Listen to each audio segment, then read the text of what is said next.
Hey guys, welcome back to the Max Spence Business Podcast. Today I have a very special guest. But before I jump into the show, if you guys like the content I'm putting out and the people I'm interviewing, please, like, subscribe, leave a like and a comment. It helps out a lot with the podcast and also helps out with people that are coming on my show. So without further ado, today's guest is Scott Choppin. So Scott is actually the CEO and founder of the Urban Pacific group of companies. So they pretty much specialize in urban infill development, and they're a real estate firm, and so they do a lot of different stuff as well within the real estate field. But it's great having you on the show, Scott. Yeah, great to be here, Max. Appreciate it. Awesome. So why don't we jump right into this? I know we were talking previously before the show started a little bit about your family's origin story from coming from the UK and then emigrating to Canada and the US. Why don't we dive into that, because that sounds like a very interesting story. Yeah, well, you were telling me you're based in Canada, so I was sharing the story, which is my grandfather and his family, my dad and his three siblings immigrated from the UK in 1947, and they moved to Toronto as was typical in that day. UK citizens can go to Canada with like not much effort from a visa standpoint. And then the story I'm told was in the middle of winter in Toronto, my grandfather by himself rode the train west to Vancouver and then picked up the train south from Vancouver. And the story, at least as it's been told to me, ended up at the end of the line, quote unquote, in Long Beach, where we're based now. And it was like middle of winter, but it being Southern California, it was like sun was shining. It was, 80 degrees and the palm trees were blowing in the breeze. And, sort of like, hey, like this is it. We're going here. My mother and four kids, basically moved from Toronto down to Long Beach. So that puts us in Long Beach about 1948, 49. And then our family's been here ever since then. So I would be third generation then, and my kids are fourth generation in California and in Long Beach specifically. Wow, that's an incredible story. That's amazing. That I love that. That like it's sort of like a movie story, traveling across the. Well, it's interesting that you say that, because like I think about it. I mean, I don't know about you, but like, yeah, and I didn't give these details, but my grandfather, who was the sole breadwinner of the family, I mean, moving from the UK to Toronto with no like networks, no prospects, that you might say in the day, and then even more radically moving to the US, really arriving in Long Beach, and had a career background from when he was in UK, but really spent numerous years and actually was a firefighter in the London Fire Brigade during World War II. And so didn't necessarily have a career, like a standard career, and World War II would have disrupted that. But the thing I always think about is, holy cow, like moving your family, your wife and four kids, across, overseas. And, he figured it out. He was the head waiter at a, really pretty high-end restaurant in the time in downtown Long Beach. And then ultimately found his way into being in sales in the automobile industry, car sales, and actually spent probably 20 or 30 years, being very successful doing that. But I don't know if I've had the guts to do that. I mean, that's a big deal. Yeah, no, 100%. And back then it wasn't like, there's like Facebook or Instagram or text message. Right, dude. It's like you had to go like knock on doors and, call people on the phone, right? took some cojones back then to do that, I would say. Absolutely crazy. So I actually, I was looking a little bit into your backstory, and it seems like your family has been like real estate developers for I think 40 or 60 years now, in California. So what's sort of the history behind that? Like who first got into the real estate development side? Sorry. So background, and then say the last part of the question. Sorry, I missed that part. Yeah. So I think the internet is a little bit way like wishy-washy here, but gotcha. Yeah. So sorry about that, but pretty much just all good. So like how did you actually, like, how did your family get into real estate? Mm-hmm. Yeah. So my uncle Mike Choppin and my dad Kerry Choppin were both in the business, but Michael was, the son of an immigrant family, right? Born in UK, immigrated over here, was probably, 12 or 13 by the time that they came to the US. And I think just the classic story of growing up as the kids of immigrants, right? Like you hustle is the way I would put it. And so he basically was this person that was built to be entrepreneurial, and went into real estate in 1960, as you alluded to, and then built, really one of the largest commercial real estate development companies in California, and, one of the, top in the United States, a company called IDM Corporation, and really ended up building millions of square feet of commercial office, and then, several thousand units of apartments. And then that, from what, Michael basically, being the pioneer entrepreneur starting in 60, and then my dad got in the business in the late 60s, and then I grew up around that, so that, sort of showed me what being an entrepreneur was, and really informed me of, really what not. Like, I wasn't required to have real estate development as a career choice, and by the way, it's not a like common career choice. It's not like you go to the library and read a book on, hey, you want to be a real estate developer, here's what you do. But being around them and watching them and what they did, at least showed me what to do and gave me background on what to do, or like what a real estate developer does, right? And then later, when I was, 18 or 19 years old, I do a lot of reading, and always have, and read, several books, but they were sort of in that genre of, how to invest in real estate and, make $1 million on the weekend kind of, thing. And those books showed me what deal making was, right? How to find an undervalued asset and improve it and sell it at a profit, or real estate development really is the ultimate value add, is what I say is, you find an empty piece of land, you build a building, you rent it, and then you've increased the value and either hold it at higher value or you sell it. So, the background and the observation over my early life, taught me what it was to be a real estate developer. And then, to me, it, for a period of years, I didn't want to do that, right? Like, as kids do, you go, oh, I don't want to do what my parents do. But then after reading these books, the light bulb went on. I was like, oh, okay, this is what they're doing, right? Like, I didn't see the deal making necessarily as much as just, saw what they did sort of day to day, although the deal making was inside of that for sure. Okay, awesome. So when you started out, did you start like a lot of people that maybe think when they go into real estate, it's like, oh, you have to become a real estate agent or something.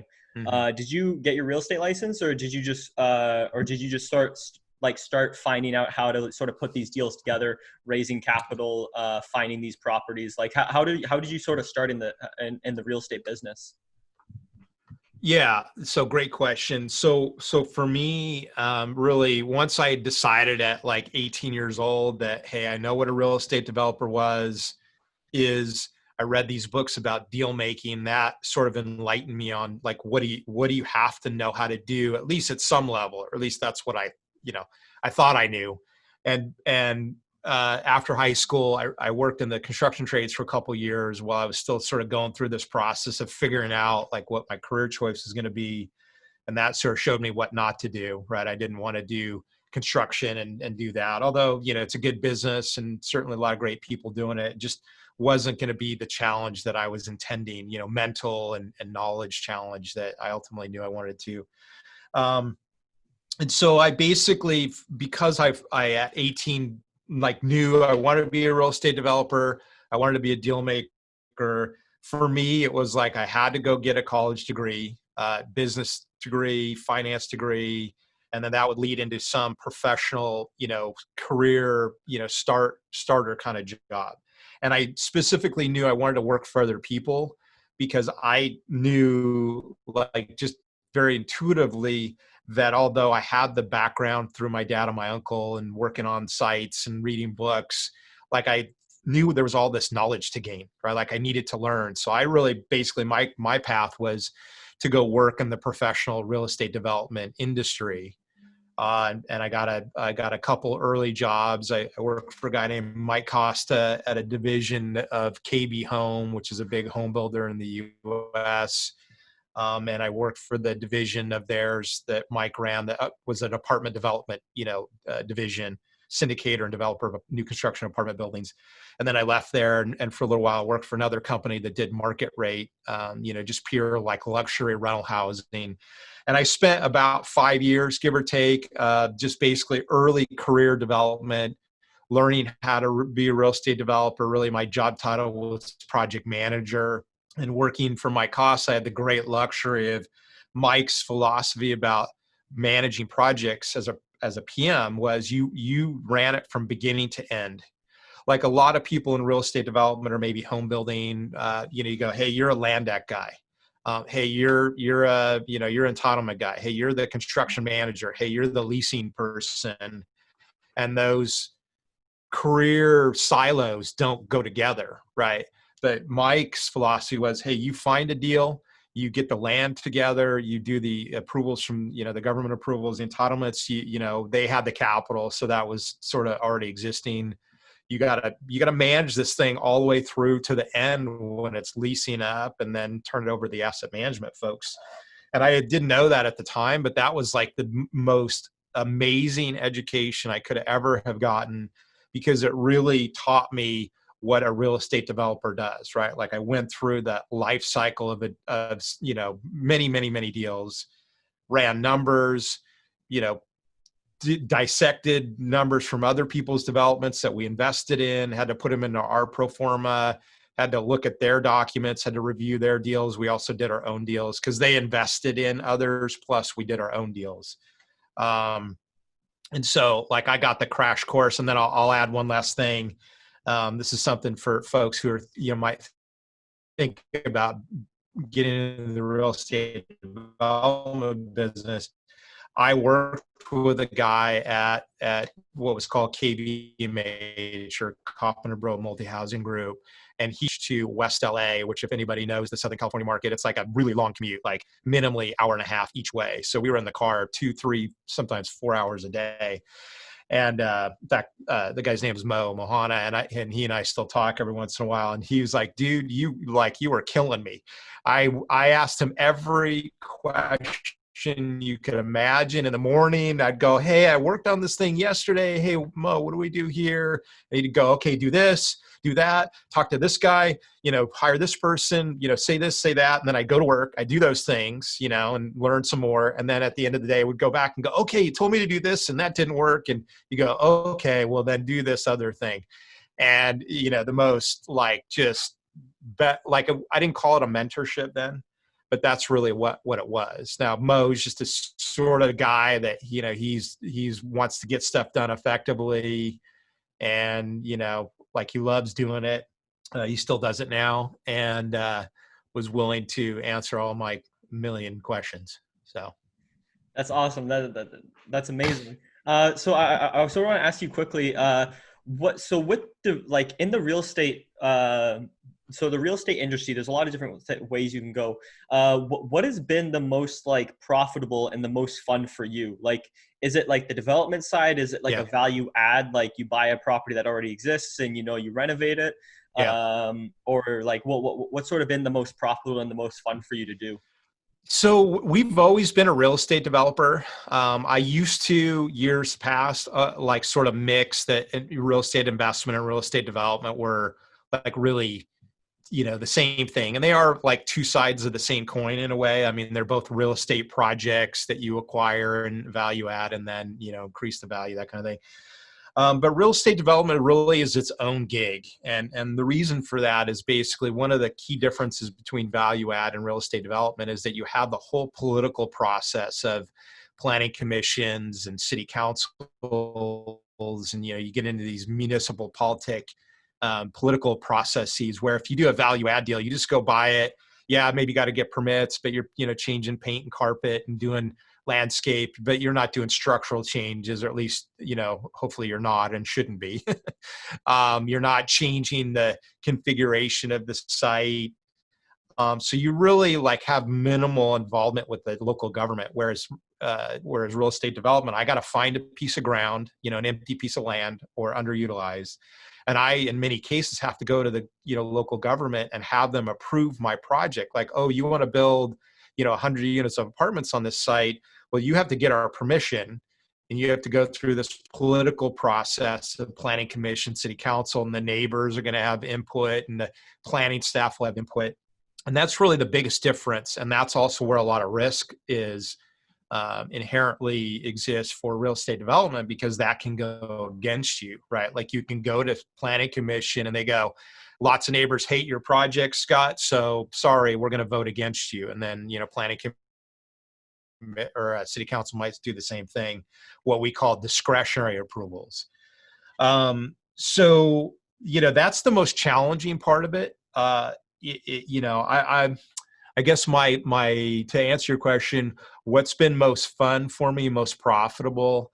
Most profitable has been when I found a piece of land and we've gotten those discretionary political approvals done, and then we just sold it to another person, another developer who they build it. So we didn't do anything except tie up the land and get the governmental approvals on it. You might call it land development or an entitlement deal. And that's just like the most purely profitable thing I've ever done.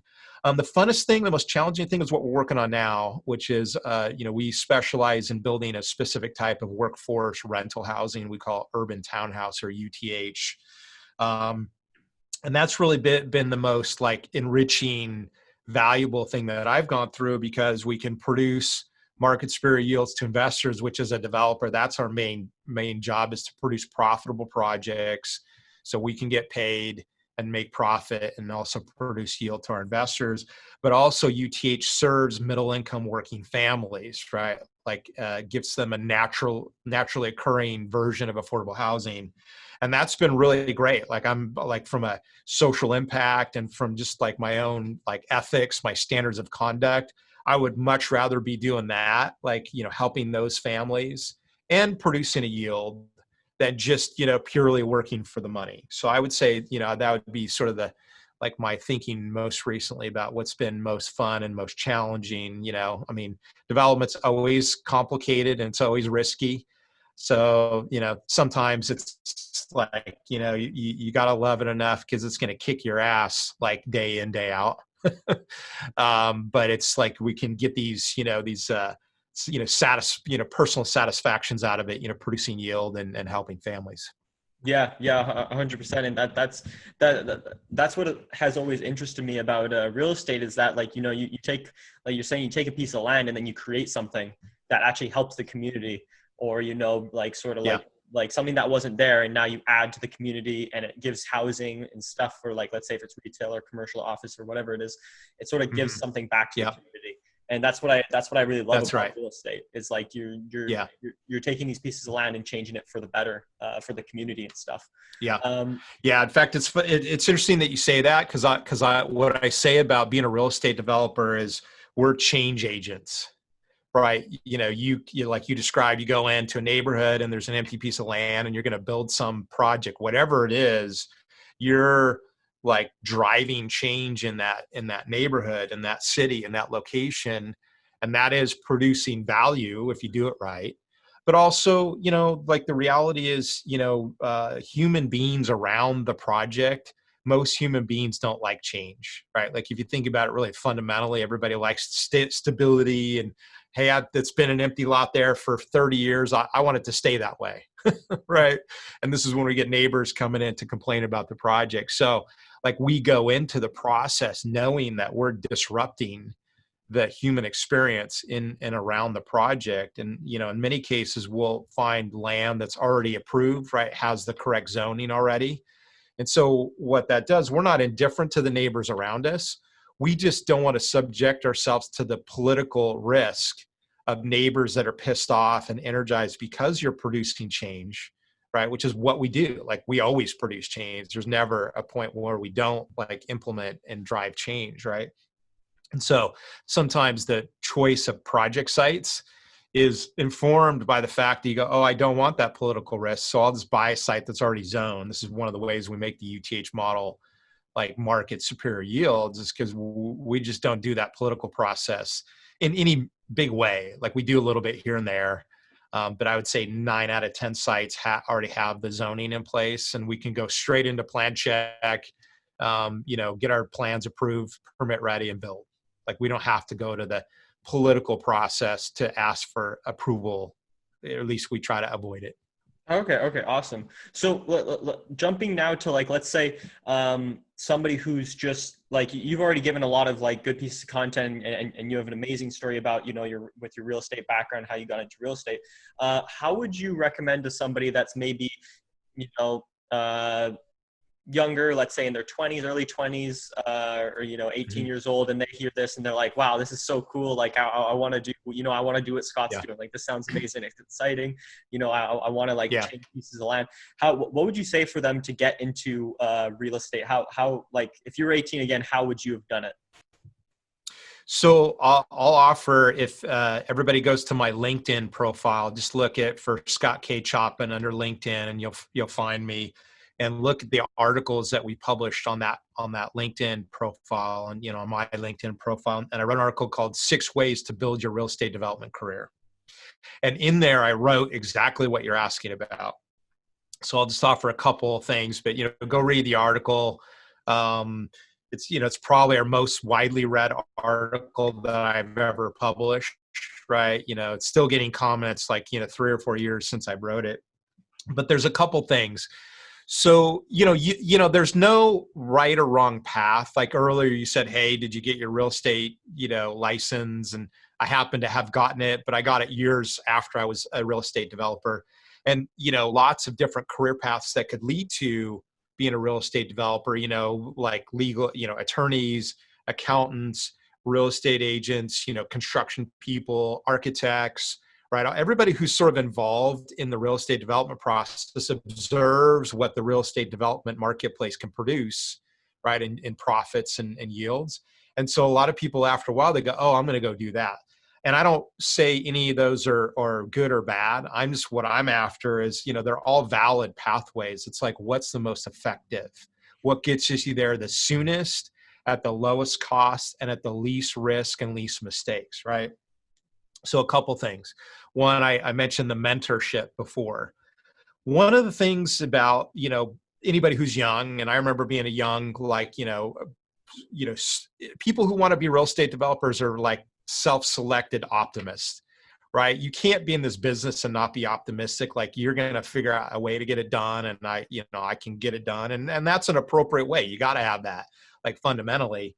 But you got to really acquire knowledge, right? That's the way to think of it. And being a real estate developer is different than being a real estate investor, like I talked about before.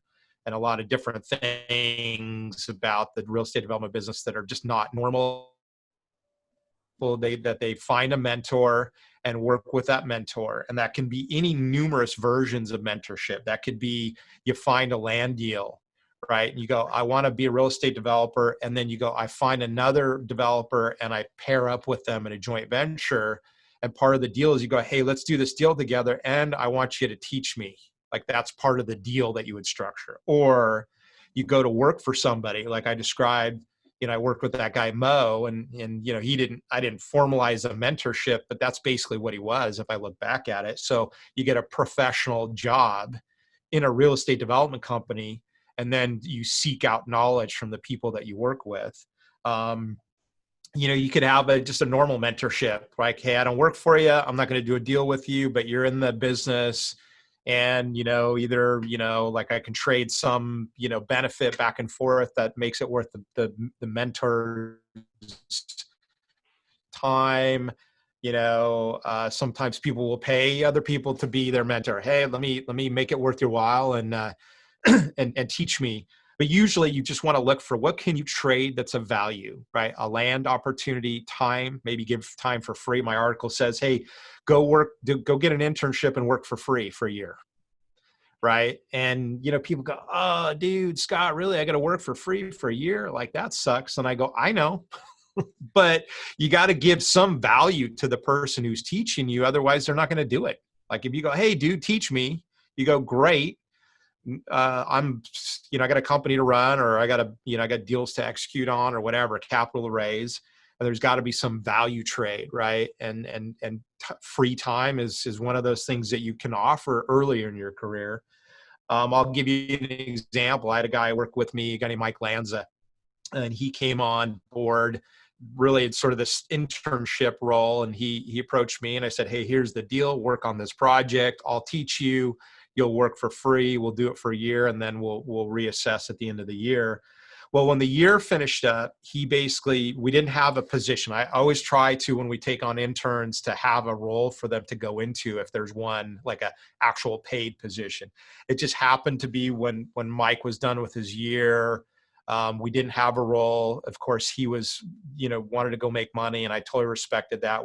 He went and did some other things, but he called me about maybe 2 months ago, and he said, Scott, I want you to know that the year I spent with you was way more valuable than I ever knew.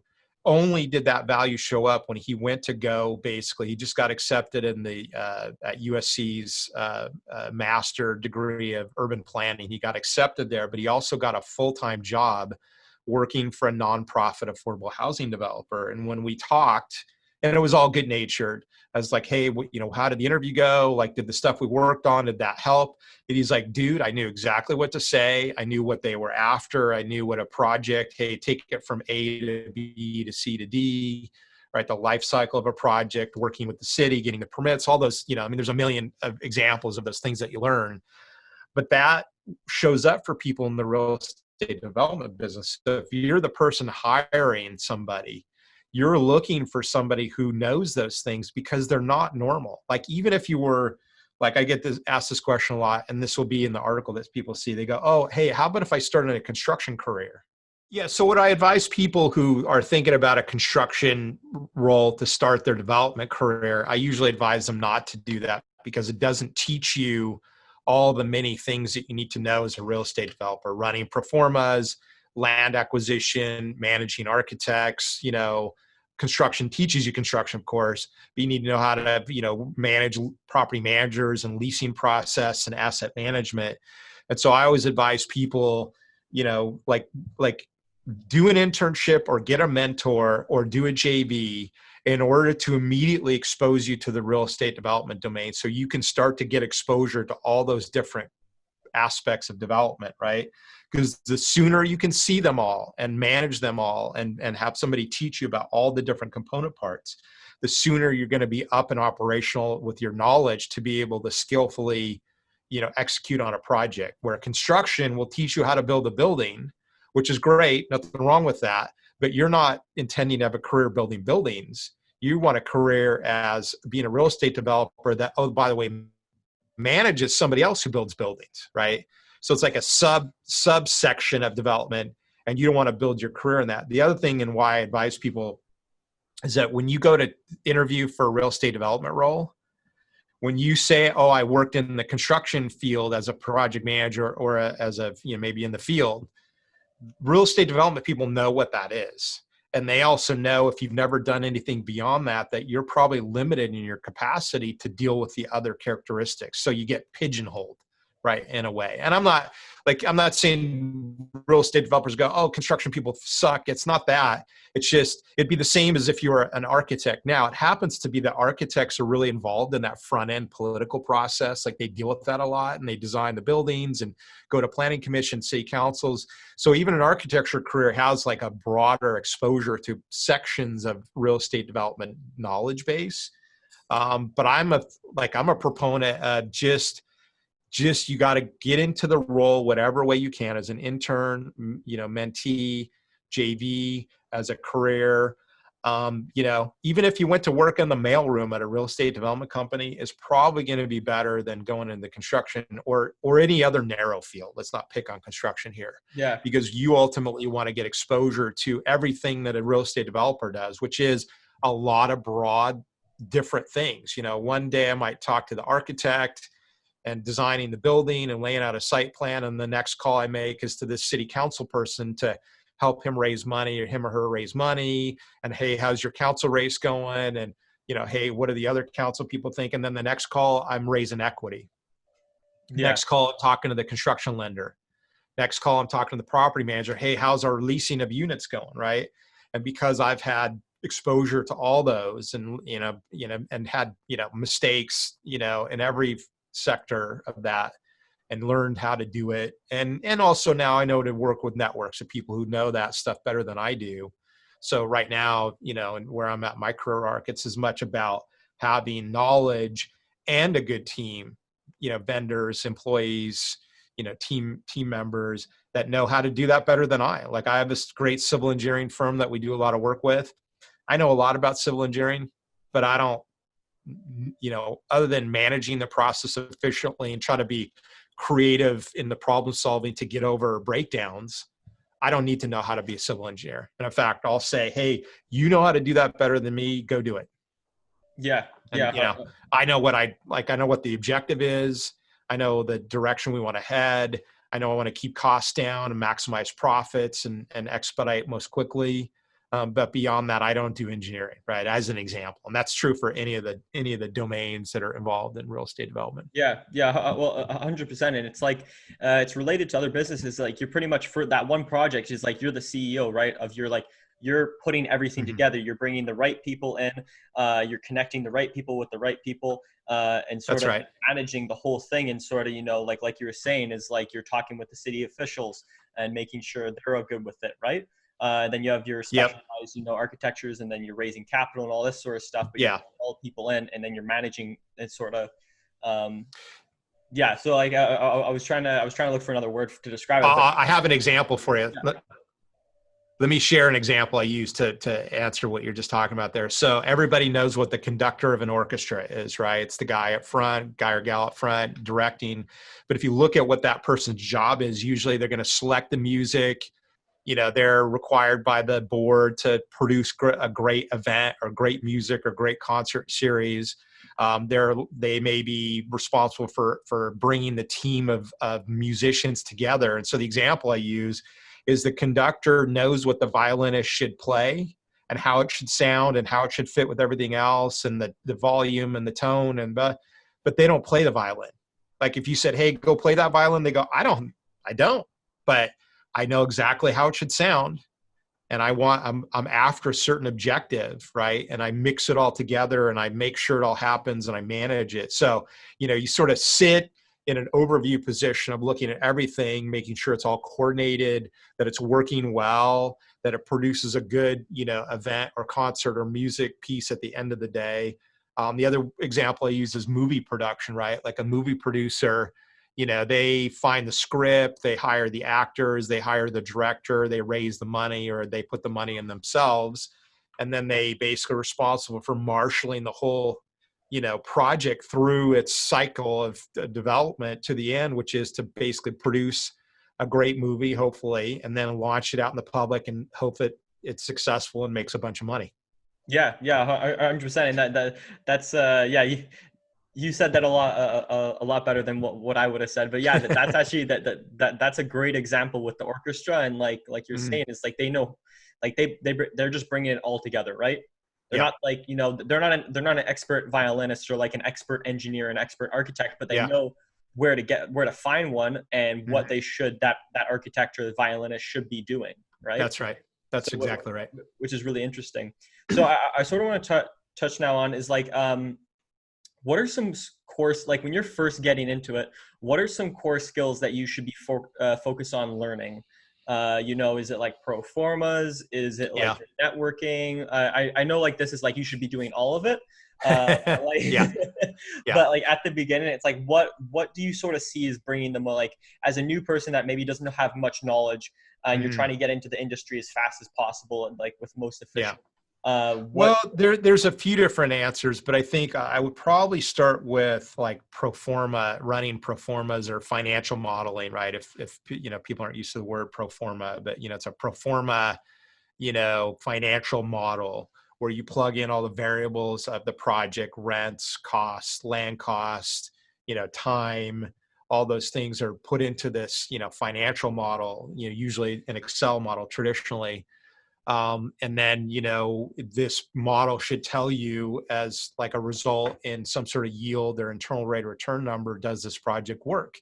Does it make sufficient profit to generate, acceptable profits to the developer and, appropriate yields, market superior yields even to investors? And the reason I like pro formas is because really the pro forma is a model of the project, both in the financial cash flow, meaning money raised and washing through the project to build the building and then producing income when it's done, right? But that also models the time, right? So as a running pro formas, you need to know each life cycle. Okay, so we go find land, we tie it up, then we acquire the land, or we're getting governmental approvals, and then we're building the project, and we're leasing the project, and we get the perm loan or we sell it, right? And they literally go in that order. And so a pro forma, a well-built pro forma, has that life cycle built into it inherently. At least a good model does, right? So like our model, we have a tab in our Excel sheet that shows the rents and incomes and expenses, right? Like the money in, money out on cash flow, right? Then we got the construction period cash flow, like when we're building it, how does the money move through the project? And then we got lease up, how quickly do we lease up and get to cash flow positive? And then we have a stabilized cash flow. These are each different tabs in the Excel. And the stabilized shows the performance of it operationally for the next 10 to 30 years, whatever the time period that you're going to hold it, right? And so once you know the pro forma, now there is the challenge of, do you learn the process first and then see it in the model, the pro forma, or do you learn the pro forma and then start to look for it in the cycle of the process of development? Usually I say you do both at the same time, right? The example I use is, I think of development framework as like a patchwork of knowledge modules, right? And each time you're working on a project, you're going to learn about this, you learn about that, you learn about that. And so eventually you're going to have touched all the parts of the cycle of a real estate development project and learn as much as you can. But in a way, the pro forma overlays all that, right? In representation and in cash flow and time, right? And the parts of the project. So if you can learn the pro forma, and really, my Uncle Mike used to say this, that the financing, the capital flows and the projections in a pro forma, that's really the heart of the deal, right? Like if you don't have that, appropriately, if you can't raise capital, you can't do the deal. I can be the greatest developer on earth.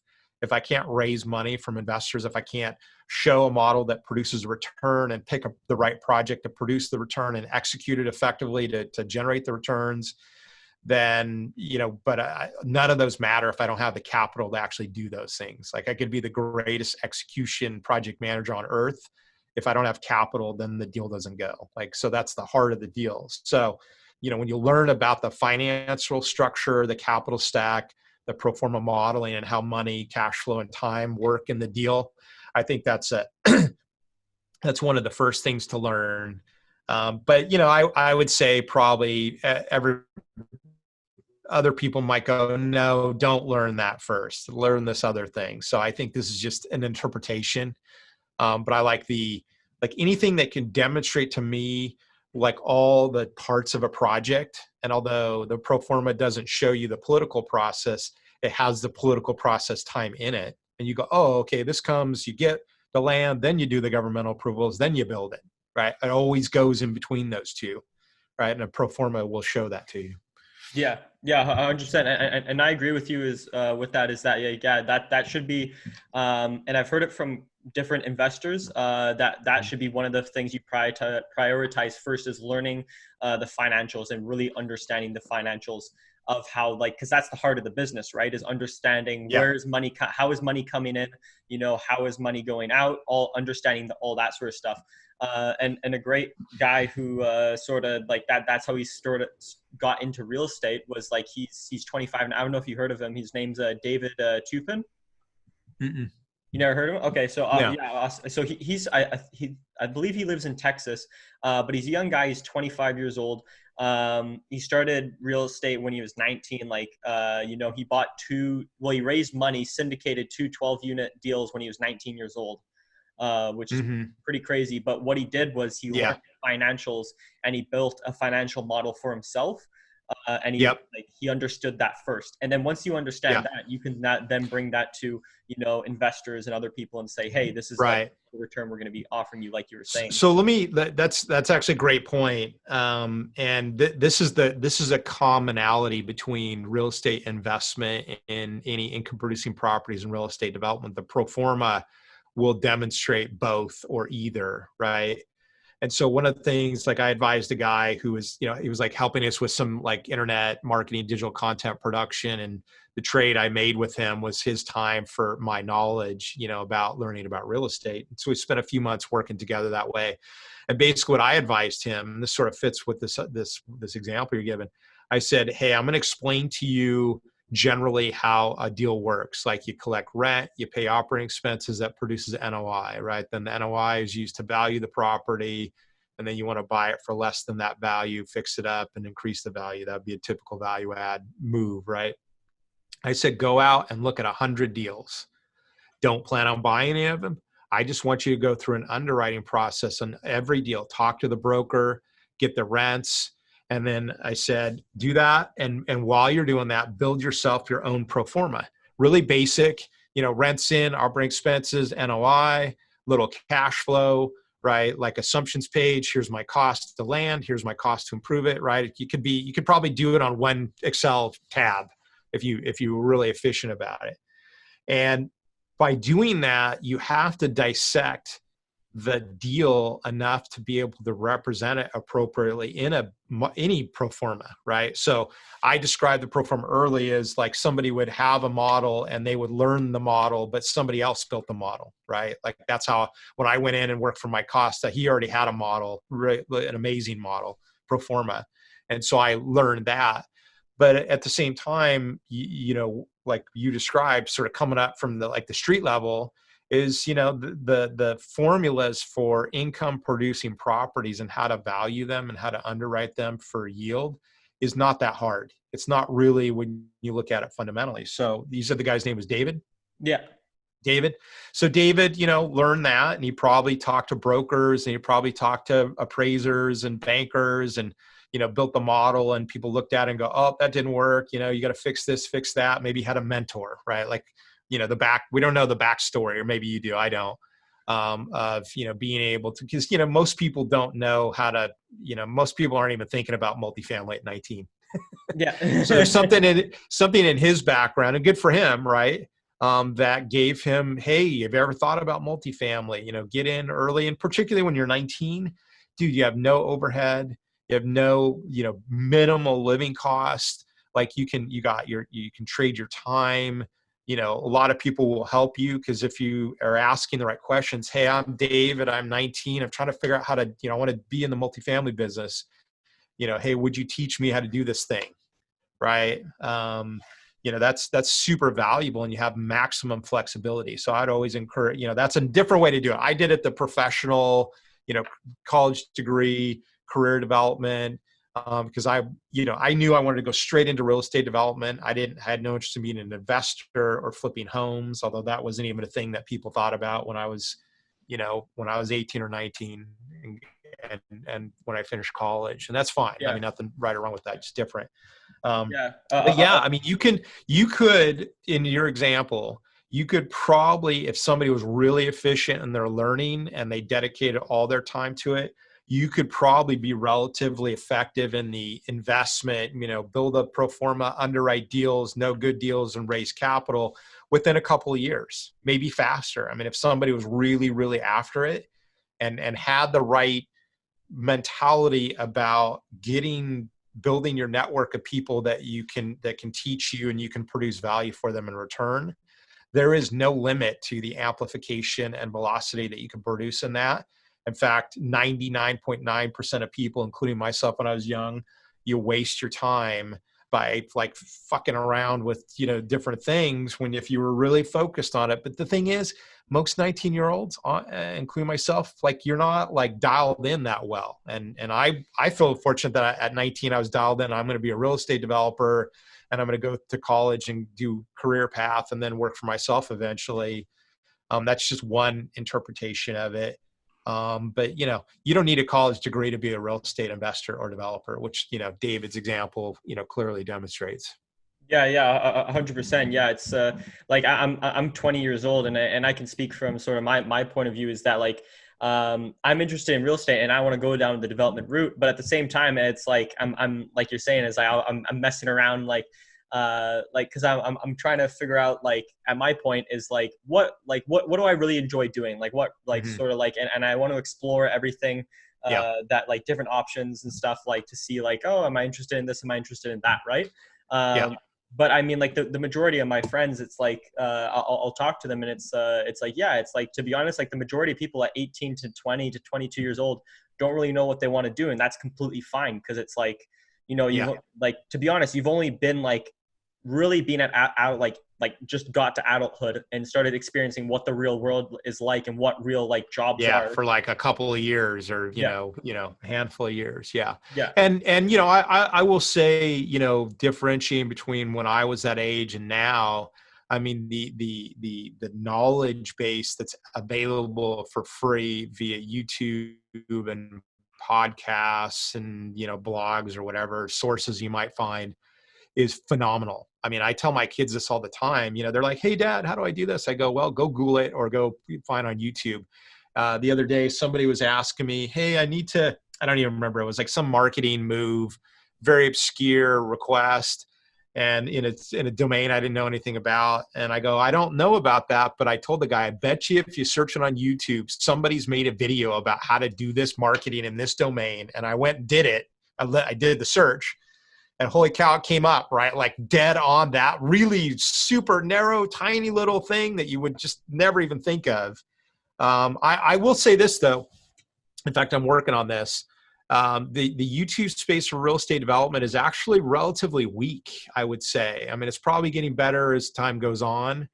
But I've worked on a couple of series of videos. In fact, if people go to our YouTube channel and look for something entitled, like it's a playlist called The Life Cycle of a California Multifamily Deal. And what I did is I made 13 videos that demonstrated the construction cycle of one of our apartment projects, like from dirt to complete. And every little, hey, here's framing, here's plumbing, here's electrical, here's this, here's that, right? And I went and toured around the project and sort of narrated as I walked around, with the idea of having people, you could watch that. And by the time you get to the last one, you will know relatively well how at least a stick frame residential building goes together. And then I'm actually working on a book that basically would do the same thing, that would take you sort of step by step, like component by component of each, hey, check the zoning. Hey, here's how to find land. Hey, here's how to work with an architect. Hey, here's how to work with a lawyer. Hey, here's how to underwrite a deal, right? People want to go to the LinkedIn profile. I've actually written several articles just on how to underwrite apartment deals, like 2 or 3 article series, in money in, money out, NOI, valuation. I did it in like narrative format. And I just offer those things that I've produced myself. I mean, clearly there's tons out there, but I was really specifically after trying to be a resource of knowledge in the space of real estate development from the standpoint. That's why I wrote the article, 6 ways to build your real estate development career. Cause I started thinking about like, what would I do? How would I do it? It's different. I didn't go into, hey, look at YouTube. But certainly that's, plenty of information, plenty of knowledge out there to really move very, very fast. Like the velocity of learning right now is insanely high. I mean, and good, that's the environment we all want. yeah, yeah, 100%. And with that, like that like you're doing two amazing things right there. One is like you were saying is you're placing yourself as the real estate developer, as like the expert real estate developer on social media. Like you are the guy, like, and that's going to build brand, and more people are going to know about Mhm. you. And like say, like That's right. it's Yeah. it's 100%. And then there's somebody that's working in a different firm, that like private equity or something, and sees like maybe sees their video, gets recommended your Mhm. video, and they see you and they're like, oh, this guy's doing actually some pretty Right. cool stuff, and California, maybe we want to put some, some capital towards this guy or something. Yeah, And the second thing exactly is right. like you're Yep. giving back to the community, which people love. Like you look at like one of the best examples. I don't know if you heard of called Gary V. Yeah. I'm a huge follower of his. Yeah. Yeah. So that guy, like, he's absolutely phenomenal, and he just gives back to the society, gives back to society, and Yeah. people love him Well, so his whole philosophy is value first, right? Like, jab, jab, jab, right hook, value, value, value. And then every once in a while you're going to, you'll give the right hook to sell, right? But it's value production first. In fact, my entire digital content platform, which is, all these videos and, website and blog posts and email blasts and social media, is all directly comes out of that. I mean, I was doing that before I was a follower of Gary Vee, but when I really started looking at what he was doing, you listen to his videos, and he's like, you produce value, and the sales or the transactions will come. I mean, Tim Ferriss is another, like, good demonstration of that. He's got, his podcast is huge, and every once in a while he'll go, "Hey, I'm releasing a book. Everybody check it out." I've he even says, "Hey, I've produced a lot of value for you guys. Hey, go check this book out for me." And I mean, he's like in a good mood about it. And then, and then he sells millions of books. Right now, he was selling millions of books probably before the podcast. But I think in this environment of, value production first, transmission of knowledge, transmission of help, right? Adding value to people's process. That's so important. In fact, that's really a fundamental, tenet of like my own like personal and company ethics, and ethics being standards of conduct is, hey, be a producer of value first, and then the transactions will come. Now you do have to ask for them, right? You still have to be in a sales conversation. Hey, I've done all these great things for you. Hey, here's what I need now, right? Hey, help me back. I need this, I need this help. Pay me or hire me or whatever, right? Whatever it would be. Yeah, 100%, 100%. That's exactly true. I sort of want to jump now to because I know we only got like a couple more minutes and stuff. Is going like how is like with we haven't touched on it yet, but how has COVID affected the real estate market from what you've seen for development and things like that? Yeah. Like because like nobody's dealt with, probably in your lifetime or other people's life, like the majority of our lifetime, we haven't dealt with a pandemic on this scale before. So how has this affected the real estate market and development market?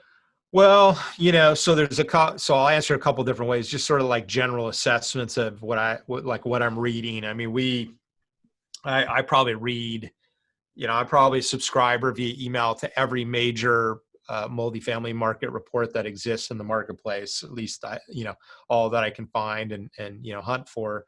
So, multifamily is being affected, and in a few different ways, but I'll sort of put in a couple buckets. One is, obviously employment is in the retail and service economy is badly affected, right, from these lockdowns.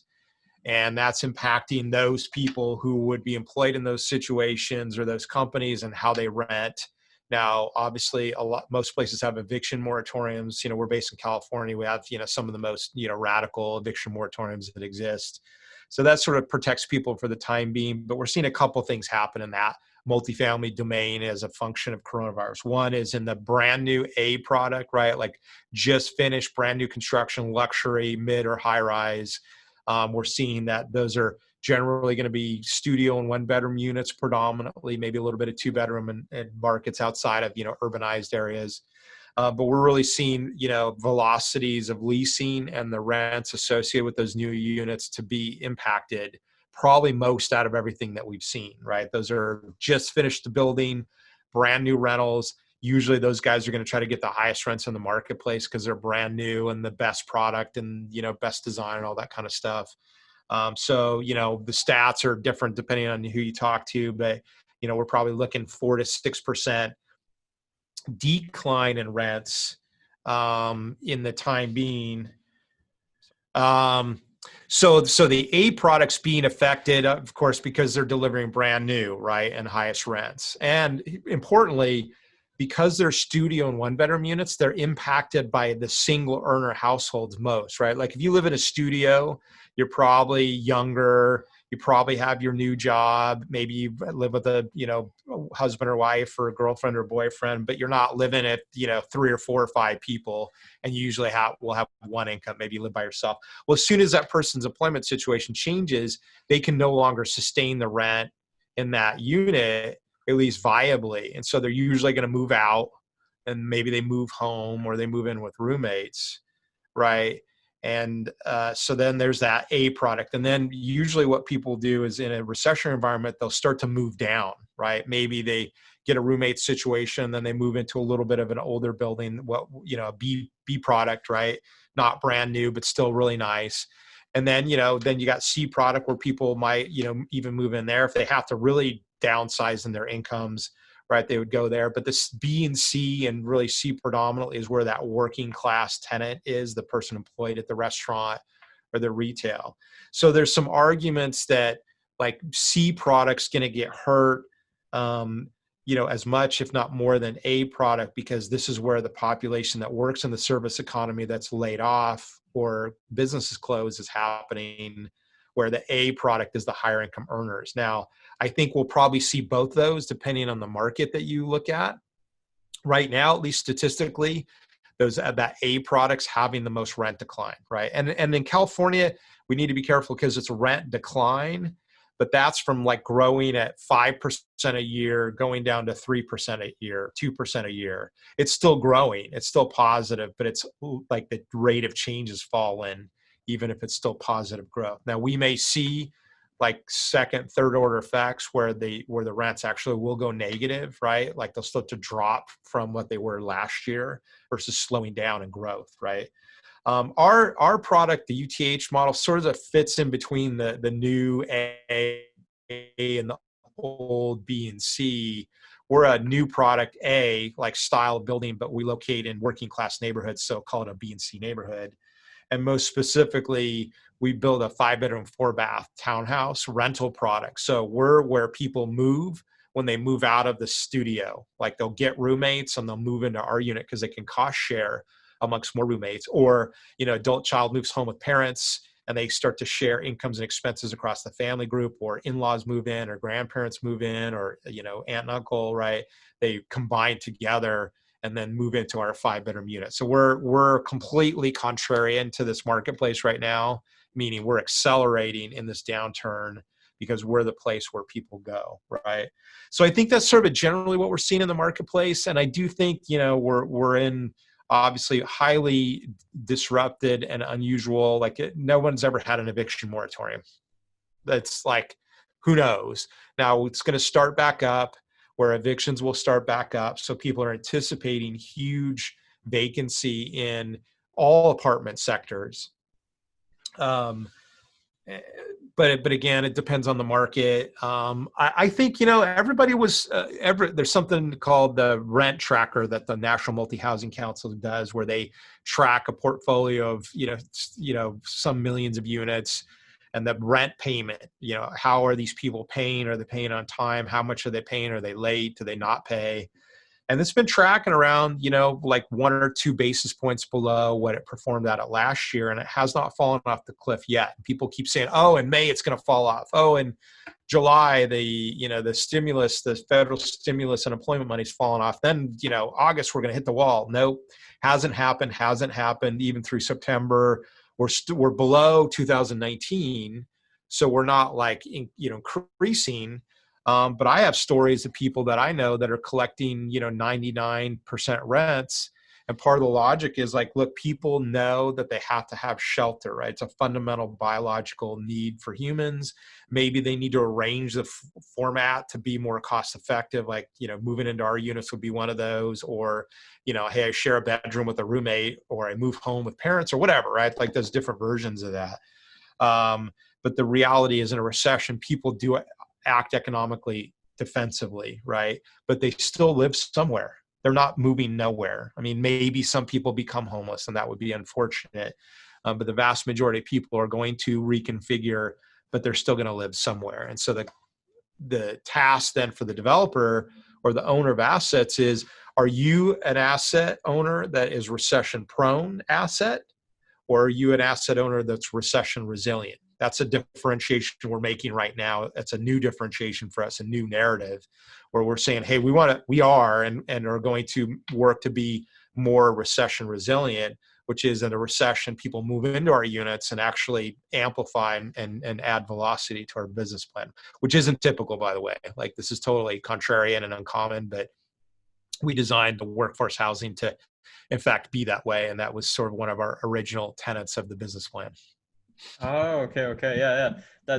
That's very interesting. And with that, like with your company, because like there's some companies that specialize, in A class apartment, like condos, apartment buildings, right? That's what the majority they build in, in large cities and stuff like that.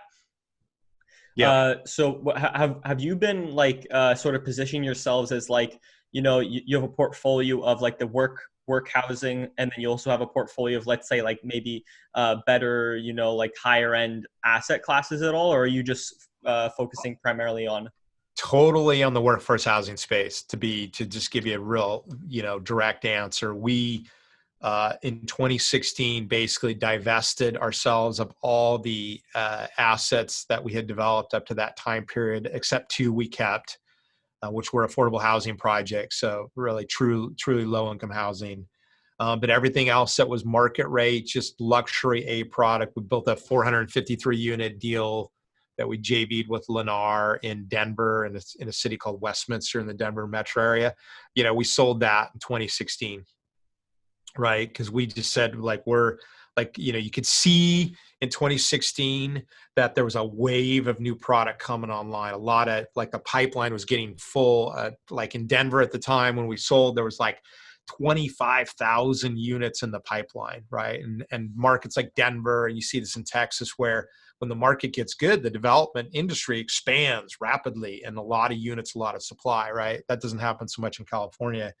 But it was at that time that we made the determination that we didn't want to compete in that mainstream marketplace with all these big giant companies like Trammell Crow, who just were going to, they could do a lot of big, huge projects, low cost of capital. We've always been a contrarian niche player. Like, that's been our sort of our ethic. And so because of our background, my background in affordable housing, when I worked for Mike Costa, I knew, middle income families were underserved and also, undersupplied, right? Like, there just wasn't a lot of competition in that space. So we divested ourselves of every project in 2016. And by 2017, we were fully committed to the UTH model solely, and still are now. And in fact, because of this recession resilience I described, we're actually expanding our business plan more rapidly in October of 2020 than we were in January of 2020. And that's for various reasons, but let's just say land costs have dropped. Land assets that weren't for sale are now for sale. Construction costs, labor's become a little bit more cost efficient. All the materials is a question mark. But most importantly is we have a robust leasing effort. So we're leasing projects. We're doing 4 to 6 a month in our projects, which is great, because in new product, for most of our competition, it's 0, right? So 4 to 6 months, while we're not breaking any records, we're leasing units successfully. And more importantly, we're right now $250 to $500 a month above our pro forma on our lease rates, which in a market that's got rents that are declining. So these are signals that we're observing that we need to be cautious and diligent and vigilant, is the terminology you use. Like, hey, let's not get too deep into any particular project or business plan or city or location geographically. And let's see how projects perform. Let's make mitigated bets, right? Like, not huge projects. Maybe we do mid-sized projects to be a little bit more nimble, right? We stay close to home. And so far, those bets have all turned out to be good bets. And, we're actually now working on a whole pipeline of projects that will deliver sometime, late 2021, in 2022 and beyond, when we're like saying, hey, that's giving time for the market to go through whatever disruption it's going to go through. And we know it's going to be significant. And then let's get, 1 or 2 years in between now and when we deliver leasing, although we're still comfortable leasing now, like we're leasing units successfully, like I talked about. So, that's, I'm speaking as if that's all sort of obvious, and it's not, right? We had to see the market developing and oversupply becoming an issue, although that's a standard thing that happens for the development marketplace. We didn't want to compete where everybody else was competing. We wanted to be an uncommon offer. We wanted to be an undersupplied market for families that were like, had need for this housing, and deliver it to them attainably, right, for their pricing that they would pay for rent. So this is a design of strategy that I've been working on for like 3.5, 4 years. So you're getting today the culmination of all that thinking. And that's part of like when people work with me or JV with me or however they work with me. I'm sort of working with them to convey knowledge and do deals. Part of it is to be looking at innovation, right? Don't get stuck in the same model that every other developer's done. I don't want to be doing studio and one bedrooms right now, not because serving those, tenant profiles that like those units is a bad thing. It's a fine thing. And there's lots of people that are in their life cycle that a studio is appropriate. I just say I want the confidence level of success of renting to a family that can pay, like has multiple earners and is looking for that unit to make their life better. Like when we find that family, they're like, wow, I didn't even know this thing existed. And your rent is this, and I can share it with 4 income earners in my family, and I can have grandma in the ground floor bedroom bathroom, and kids can come home, and everybody's got their. It's amazing, right? Like people don't even know this like exists. The 5-bedroom rental unit is specifically what I mean. Yeah, 100%. And that's like those there were so many good points in that with what you guys are doing is like, sort of going back to like what I was saying is like you're adding something to the community, which is going to really, really benefit the community. Yeah. And also with like, like people like you're saying is people that they don't know about this, but by, with you working on social media and doing more social media, more people are going to know about this. Mm-hmm. Right. So somebody that maybe watches your social, that's right. Maybe some 20-year-old that watches your social media and is, like with their family, they could actually be somebody that moves into it. Right. So it's like, it's really that's right. I've had that a lot. People are like, dude, this is how my family lives. They like those people, they totally get it. They're like, I get this, like amazing, and I'm not looking for the kudos, but it's good to know that. And in fact, I tell people, I had an investor one time ask me, he goes like, how do you find these families and you put, this part of the family together and that part of the family, or 2 separate families? And I said, no, you don't understand. These families already live this way multi-generationally. We're just giving them a unit that's coherent with their lifestyle when no one ever did, right? Nobody in the development marketplace. I mean, very, very small examples spread, here and there of people doing, like townhouse rental, and build to rent is becoming a growth part of the business. But in California, to deliver large family housing that is also attainable, that's really the unique part of our offer. And that we use private capital. We pair that with private capital. But it's like when we hit that demographic, they're like instantaneously they get it.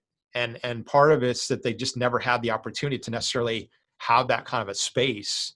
And in coronavirus, right, like having work from home space, and I hope we don't have any more lockdowns. I'm not a fan of lockdowns in any way, shape, or form, but I think people are working from home. Home has become a refuge in the way that they didn't necessarily think of it before. And so having a 17 or 1,800 square foot townhouse with 5 bedrooms and a 2-car garage and your front door that has no common hallway, like that's become a competitive advantage in this marketplace. I mean, that won't last forever. Eventually coronavirus will, sort of, like disappear into the background. But these are things that people think about now for sure. Yeah, 100%. I like to agree with you on that point is like, I'm in the Ottawa market, and the Ottawa market, like the housing market is doing really well. And is blowing up. And it's like like I was over at my friend's, I was over at my friend's place, and pretty much like literally I was talking to his dad, and there was houses that had sold around like sort of where they lived, and the prices they were getting for the houses were like ridiculous. Like if you asked like a year or two ago, like, oh, what was like, what do you think the value of this property? You would have been like, maybe like $600,000-$700,000. Now they're selling for, 800 to 900 to almost $1 million in the Isn't it amazing? and you're like, Yeah. and you're just like, what's happening? And he was saying, he says like, well, a lot of people are looking like they're moving out of, like, they're not like, not loads of people are moving out of the city, but people are moving out of the city because of COVID, and Yep. they want somewhere where it's like, suburbs where there's more land. There's, you're not Yeah. like Yeah. opening your door and going into a hallway or something. Yeah, that's a trend we've been tracking. So all that you just said is exactly the same what we're seeing. This for sale market in those call it second, third tier cities away from the city center. Maybe you call it suburban. Maybe you call it bedroom communities. Those are blowing up. Yeah, It's yeah, happening, and I think in probably every major urban metro. And people are in a story that cities are going to die, everybody's going to move rural and suburban, and cities are dead. And I don't, I study and follow, a lot of people who have the opinion that, like, look, cities are where the infrastructure is, where the jobs are, and yes, it's going to be affected right now in the short term while people are like, literally, I got to get out of New York City because I don't want to be there, or LA or wherever, San Francisco. But the reality is, the concentration of people and human knowledge and networks, right? Like, I can do business with that person or that person, and my job's there, is going to, that will return, or at least society will return back to seeing those things of value. And I think also gives chances for the city to, in California, we need to correct our housing production, methodology, because we're doing like a terrible job at delivering enough housing for our population. I mean, this is part of the reason we're doing the UTH model, is because these families, they don't have this housing available to them. I mean, when we deliver it, they do, but generally California sucks at producing housing. I mean, we're probably the worst housing production marketplace in the United States. And guess what? It reflects in our pricing. Like, we have the highest housing costs in the United States also.